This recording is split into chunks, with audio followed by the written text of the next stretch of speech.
जय माता दी। जय माँ कामाख्या। जय श्री महाकाल महाराज। साधना का प्रशिक्षण कार्यक्रम अनवरत रूप से देव राधा ट्रस्ट के द्वारा जारी है। बहुत से व्यक्ति लाभान्वित हुए हैं और बहुत से मनुष्यों को उनके प्रयास करने से और हमारे निर्देशन में रहने से सिद्धियां भी प्राप्त हुई है।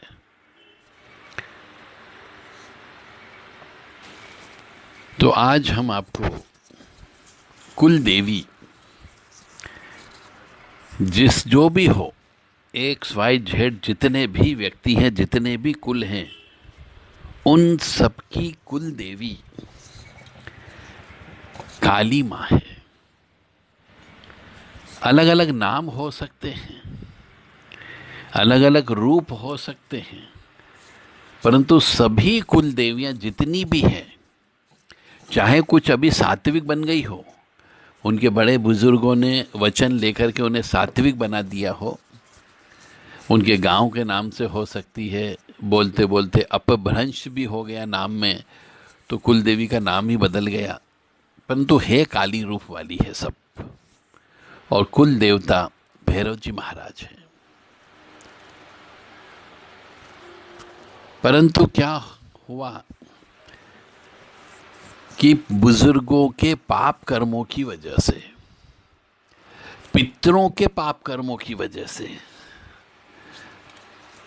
यदि किसी के यहाँ बच्चे पैदा नहीं हो रहे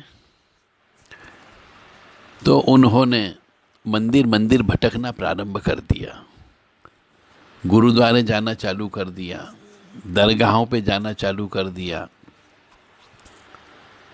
बाबा लोगों के पास जाना प्रारंभ कर दिया, गुरुओं के पास जाना प्रारंभ कर दिया, और किसी न किसी गुरु की उस परिवार के ऊपर कृपा हो गई, तो उसके यहाँ एक बच्चा पैदा हो गया।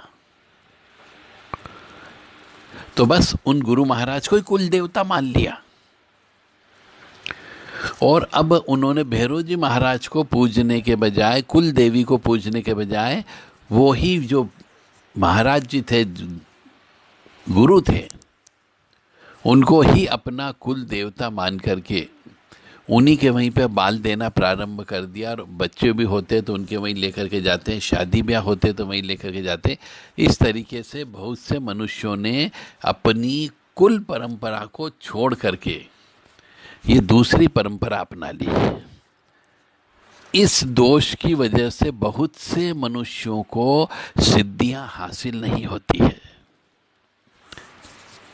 मेरे कहने का अर्थ केवल इतना सा है कि आप बहुत बारीकी से समझे कि यदि व्यक्ति 1,00,000 मंत्र जप कर ले, 10 लाख मंत्र जप कर ले, 50 लाख मंत्र जप कर ले, और फिर भी शक्तियां नहीं आए, तो ये हमेशा हमेशा के लिए उनके दरवाजे बंद हो जाते हैं। इसलिए बंद हो जाते क्योंकि उन्होंने 1 पीढ़ी, 2 पीढ़ी, 3 पीढ़ी हो गई, कुल देवी देवता की पूजा करना बंद कर दी। मतलब भूल गए, अपने बच्चों को तक आज नहीं बताया कि अपनी कुल देवी वो जहां से बच्चा आया था, मन्नत मांगी थी, वहीं उन्हीं को ही कुल देवता मान करके उन्हीं की पूजा करते रहते, कुल देवी की पूजा ही नहीं करते। और उसी के फल स्वरूप कुछ समय बाद उस वंश का नाश हो जाता है। एक तो वो घर के न घाट के कहीं के नहीं रहते हैं, कुल देवी देवता त्याग चुके होते हैं, उन्हें मालूम ही नहीं होता कि हमारी कुल देवी कौन, हमारे पुरखे कहाँ रहते थे, ये भी याद नहीं होता है। तो ऐसे में एक समय के बाद केवल उनके यहाँ लड़कियां ही लड़कियां पैदा होती है और लड़कियों की भी शादी ब्याह हो जाती है, तो वो वंश विहीन हो जाते हैं। और वंश विहीन होने पर वह भी भटकते हैं, ये दोष लगता है। जब किसी के यहाँ वंश वृद्धि नहीं होती है तो उसे निर्वंशी कहा जाता है, और कहते हैं निर्वंशी के यहाँ का भोजन नहीं करना चाहिए। निर्वंशी की जमीन जायदाद नहीं खरीदनी चाहिए, निर्वंशी का सोना चांदी नहीं लेना चाहिए। ये सब बातें आपके साधना में रुकावटें उत्पन्न करती है। अब हो सकता है यहाँ पे जितने प्रशिक्षणार्थी आए हैं, इनमें से आपके पिता या दादा या परदादा भी हो सकते हैं। कोई न कोई हो सकता है किसी के यहाँ गोद लिया गया हो। अब माता पिता तो थे अलग, परंतु आपके पिता या दादा या परदादा किसी के यहाँ गोद चले गए थे, चाचा के पास चले गए, मामा के पास चले गए, ताऊ के पास गोद लिए गए, तो वो निर्वंशी थे इसलिए गोद ले लिया उनने। तो उनकी धन संपत्ति यदि आप अभी तक यूज कर रहे हो, पीढ़ी दर पीढ़ी चली आ रही है, तो आपको सिद्धियां प्राप्त नहीं होगी। इसलिए प्राप्त नहीं होगी सिद्धियां क्योंकि आप निर्वंशी की, जो आपने मेहनत नहीं की है, जो आप पुरखों की जमीन को यूज कर रहे हो, पुरखों के मकान को यूज कर रहे हो, उनके पैसे को भोग कर रहे हो, ये पाप है। मनुष्य को अपने स्वयं की मेहनत से कमाए गए पैसे से पुण्य करने पर फल की प्राप्ति होती है।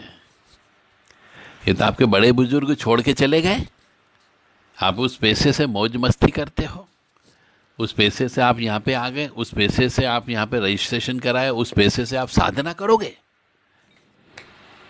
तो आपके जीवन में ये साधना सफल नहीं होती है।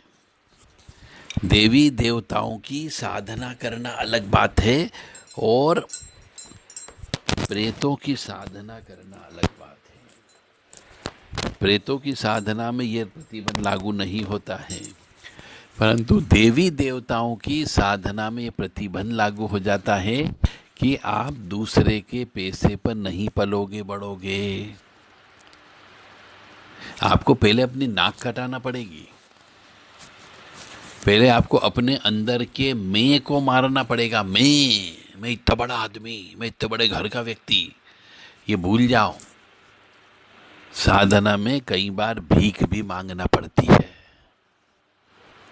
कुछ समय ऐसा भी आता है कि आपको मांग करके ही खाना है, 5 घर मांग करके खाना पड़ता है, ऐसा बोला जाता है।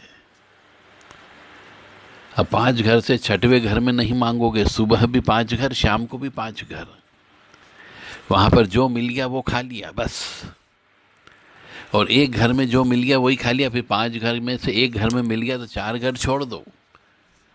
पहले घर में गए, नहीं मिला, कोई बात नहीं, दूसरे घर में चले जाओ, पर 5 घर से ज़्यादा नहीं मांगोगे।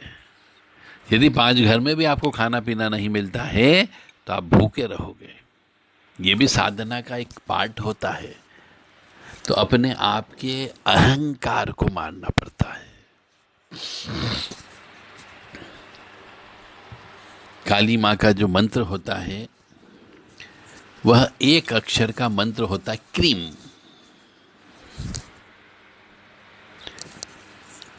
तो क्रीम मंत्र जो है यह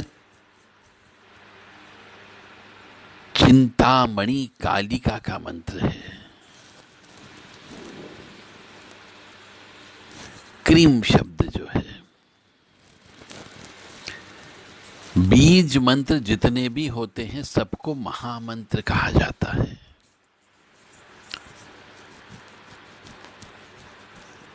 और कालिका के जो मंत्र होते हैं इसमें होम शब्द का प्रयोग जरूर होता है।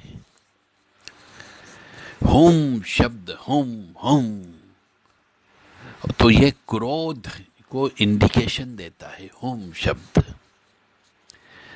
गीता प्रेस गोरखपुर की जो किताब है दुर्गा सप्तशती, उसमें भी इस शब्द का प्रयोग हुआ है। होम शब्द का आवाज करते हुए मां कालिका ने चंड मुंड की गर्दनों का नाश काट दिया। तो ये क्रोध का शब्द है।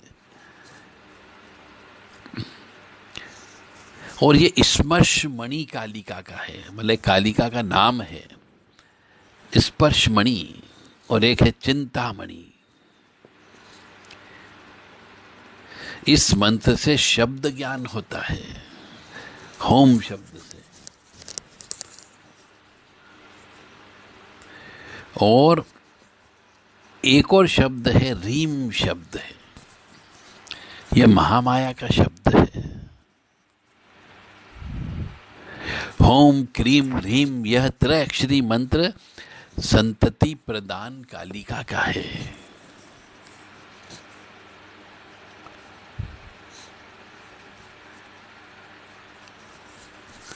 ओम रीम क्रीम स्वाहा, अगर ये दोनों एक साथ बोल दिए जाएं तो यह सिद्ध कालिका का मंत्र बन जाता है। अब आपको कौन सा मंत्र गुरु देंगे वो उस पर डिपेंड करता है कि आपके पास कौन सी काली आएगी और आपको क्या चाहिए। सबसे पहले तो मनुष्य को यह निर्धारित करना है, साधकों को, कि हमें क्या चीज लेना है। धन चाहिए, दौलत चाहिए, ऐश्वर्य चाहिए, इज्जत चाहिए, मान सम्मान चाहिए, या मुक्ति चाहिए, या मोक्ष चाहिए। उसके आधार पर साधना करना चाहिए। मनुष्य जीवन बहुत छोटा है साधक के लिए, विशेष तौर से साधकों के लिए। इसलिए उतनी ही चादर फैलाना साधना में जितने आपके पास समय हो, पैसा हो। ऐसा नहीं हो कि कीड़े काटते रहें और चद्दर ही नहीं हो आपके पास में। इसलिए चादर होना जरूरी है।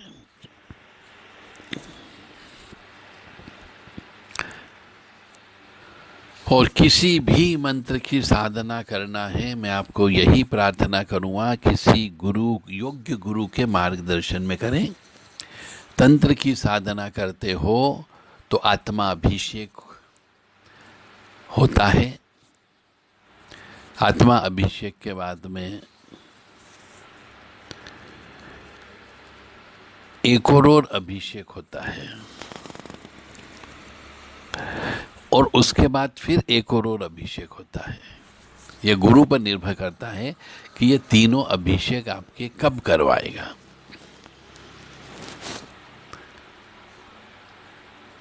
आत्मा अभिषेक की एक विशेष प्रक्रिया, विशेष पूजा होती है, और यह अभिषेक वही करा सकता है जिस गुरु का भी आत्मा अभिषेक हुआ हो। और दूसरे नंबर पे आता है शक्ता अभिषेक। आत्मा अभिषेक की प्रक्रिया पूरी होने के बाद में आप जब एक सीढ़ी चढ़ जाते हो तो फिर आपका शक्ता अभिषेक होता है।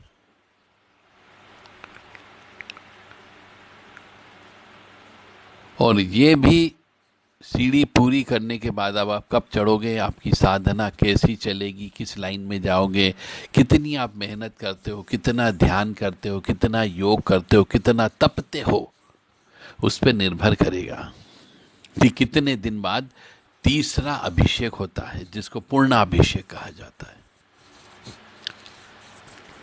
जब तक किसी भी साधक का ये 3 अभिषेक न हो जाए वह पूर्ण दीक्षित नहीं माना जाता है। तो किसी भी मंत्र की साधना करें, योग्य गुरु के निर्देशन और मार्ग निर्देशन में ही करें। तंत्र में काली माँ के सभी मंत्र, चाहे वो एक अक्षरी हो, द्विअक्षरी हो, त्रिअक्षरी हो, द्वादश अक्षरी मंत्र हो, सब महामंत्र हैं। और काली माँ की जब भी कोई साधना की जाती है या किसी भी देवी देवता की करते हैं तो उनका ध्यान अवश्य बोलना चाहिए। विनियोग बोलना चाहिए, मंत्र है तो न्यास करना चाहिए, ये सब गुरु बताएगा, पर ये कंपल्सरी है। और जो मनुष्य, जो साधक काली माँ का ध्यान करता हो, उनका मंत्र जप करता हो, हवन करता हो, तप करता हो, उसे सिद्धियां प्राप्त होती है। और काली माँ स्वयं उस मनुष्य को लेने के लिए आती है और अपने धाम पर रखती है। इसलिए काली माँ का, किसी भी शक्ति का जिसका आप जप करेंगे, साधना करेंगे, उसका ध्यान बोलना अत्यंत आवश्यक है। वो ध्यान भी करना जरूरी है।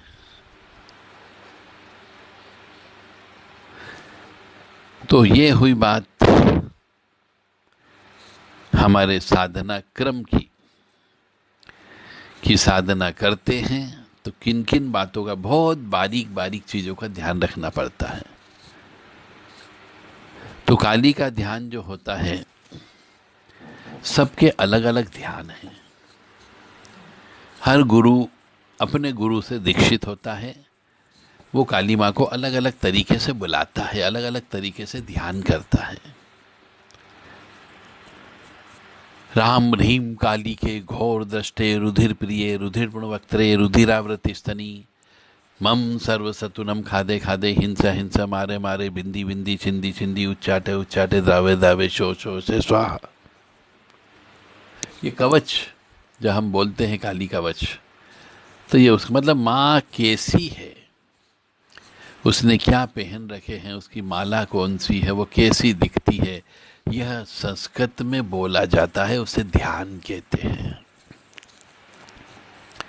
चतुर्भुजाम कृष्णवर्णाम मुंडमालाम विभूषिताम, खड़गभुजाम कृष्णवर्णाम मुंडमाला विभूषिताम, मुंडश्च खर्परश्च क्रमाद वामेन विभरतिम, धौ लिखन्ति जटामेकाम बिभ्रति शिरसा स्वयं, मुंडमाला धरा शीर्षे ग्रीवायामपि सर्वदा, वक्षसा नागाहारम तु विभ्रंति रक्तलोचनम।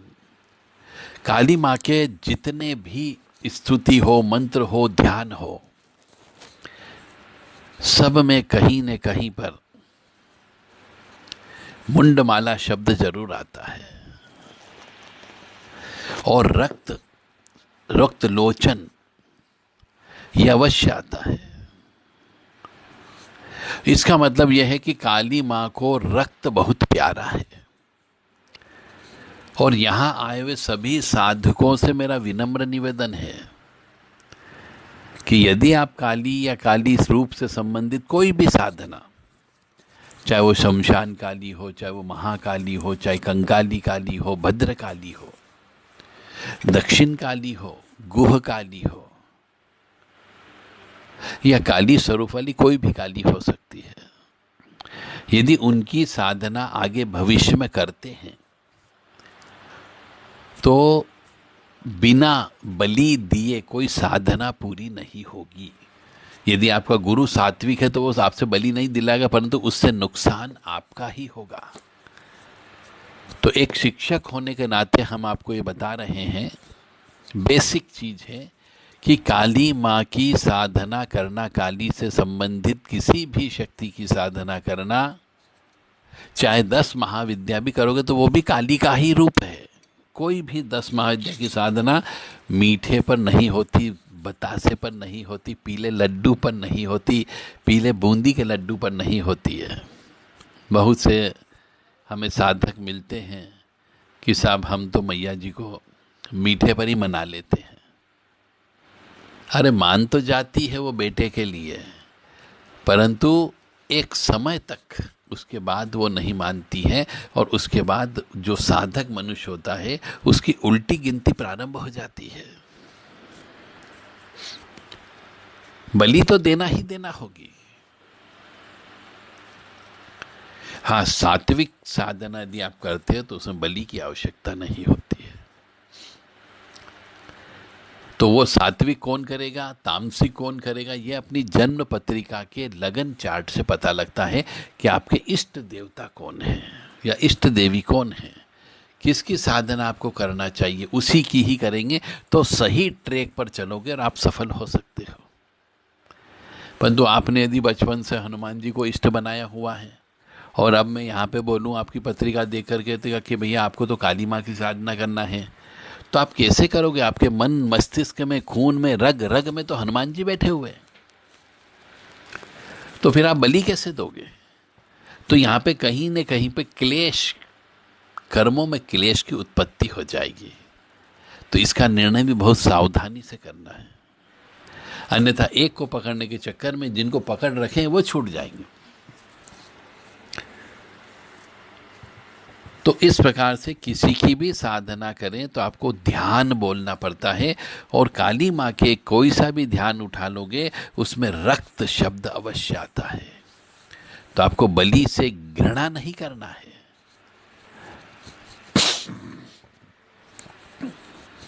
कृष्ण वस्त्रम धराम कट्याम व्याघ्र जनित समन्विताम वाम पादम शौरदी संस्थाप्य दक्षिणम पदम विन्यस्य सिंह पठे पृष्ठे च लेलिहानां संशयं साट्टहासां महाघोर राव युक्तां सुभाषिणीम।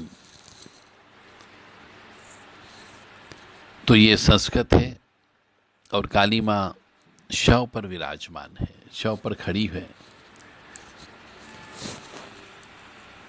नाग, कहीं कहीं पे माँ को ये भी बताया गया कि उनके अलंकार जो है वो नाग होते हैं। कहीं कहीं पे बताया गया है कि काली माँ राक्षसों के कटे हुए हाथों की करधनी पहनती है और मुंड उनके हाथ में रहता है, एक हाथ में खून है, खून का खप्पर होता है। तो जैसा ध्यान है वैसी ही देवी की कृपा प्राप्त होगी। ये भी रहस्यमय ज्ञान है आपके लोगों के लिए। आप हर कोई ध्यान मत पकड़ लेना। आप फोटो किस अलग प्रकार की कर रहे हो, ध्यान अलग बोल रहे हो, तो कभी आपकी साधना पूरी नहीं हो सकती। जैसा फोटो है, जैसी मूर्ति आपके पास है, उसका ही ध्यान बोलना है, तो ही आपकी पूजा स्वीकार होगी, अन्यथा स्वीकार नहीं होगी। आप लाखों करोड़ों जप कर लेना, कोई फर्क नहीं पड़ेगा, क्योंकि आप बुला किसको रहे हो और मंत्र किसी और का याद कर रहे हो। तो पहले जो भी ध्यान बोले उस ध्यान का अर्थ भी समझ लिया करो कि आप किसको याद कर रहे हो। तो काली माँ को ध्यान का तरीका जो है, एक तो वागादि रूप में याद किया जाता है, एक हादि रूप में याद किया जाता है, एक क्रोधादि रूप में याद किया जाता है, एक कादि रूप में याद किया जाता है, और एक दादी रूप में याद किया जाता है, एक नादी रूप में याद किया जाता है। बहुत गहराई की बात है। तो आप किस रूप की साधना करना चाहते हो, उस रूप का ही ध्यान बोलें, उस रूप की ही मूर्ति बनवाएं, उस रूप का ही फोटो लाएं, तो आपको साधना में सफलता मिलेगी, अन्यथा नहीं मिलेगी। बहुत से मनुष्य भटकते हैं, यहीं कामाख्या में बहुत भटकते हैं। आप देखना, अभी आप सब 5 दिन यहाँ रुकोगे तो आप सुबह 4 बजे जल्दी उठ करके माँ भगवती के मंदिर की परिक्रमा करें। परिक्रमा के दौरान ही आपको बहुत से साधक टकरा जाएंगे। अभी शाम को जब क्लास ख़त्म होगी उसके बाद भी आपको परिक्रमा करना है, उस वक्त भी आपको साधक टकरा सकते हैं, मिल सकते हैं। तो ये सब साधक, किसी के पास सिद्धि है, किसी के पास सिद्धि नहीं है। 80% लोगों के पास सिद्धि नहीं है। वो एक ही वजह से कि वो मंत्र कुछ बोलते हैं, ध्यान कुछ बोलते हैं, फोटो कुछ लगा रखा है, तीनों तीन चीज लगाई हुई है। इस वजह से साधना में सफलता नहीं मिलती है। इसलिए निराकार स्वरूप की साधना करें, निराकार रूप की साधना करें और उसी का ध्यान बोलें, उसी का मंत्र बोलें, तो आपकी साधना में सफलता मिलेगी। परंतु पिछले जन्म के पाप कर्मों का भी नाश करना अत्यंत आवश्यक है। जब तक पिछले जन्म के पाप कर्मों का नाश नहीं होगा, आपकी कोई भी साधना में सफलता नहीं मिलेगी, सिद्धि प्राप्त नहीं होगी। अभी पुनः आपको 10 मिनट का समय दिया जा रहा है। यह समय बीच बीच में इसलिए दिया जाता है कि आप बोर नहीं हो, आपका मन लगे, और यदि आप लिखने में कोई चीज़ चूक गए हो तो उसको आप कंफर्म कर लें, आपस में डिस्कस कर लें और प्रश्नावली बना करके रख सकते हैं। प्रश्न यहाँ पास में एक डिब्बा रखा हुआ है, इस डिब्बे के अंदर अपने प्रश्न की स्लिप, आप चाहे तो नाम लिखें या न लिखें तो भी चलेगा, बस प्रश्न भर लिख दीजिएगा आपका प्रश्न क्या है। कल सुबह 1 घंटा केवल प्रश्न के लिए ही दिया जाएगा। जय माता दी, जय माँ कामाख्या, जय श्री महाकाल महाराज। कामाख्ये वरदे देवी नीलपर्तवासिनी त्वं देवी जगत माता योनि मुद्रे नमस्तुते। कामाख्ये काम संपन्ने कामेश्वरी हर प्रिये काम नाम देहि में नित्यम कामेश्वरी नमस्तुते। कामदे काम रूपस्ते सुभगे सुर सेविते करोमि दर्शन देव्यम सर कामार सिद्धयेत। ओम महेशानी महामाये चामुंडे मुंडमालिनी आयु आरोग्य ऐश्वर्य देहि में देवी परमेश्वरी। काली काली महाकाली काली के पापनाशिनी खड़ग हस्ते मुंड हस्ते काली काली नमस्तुते।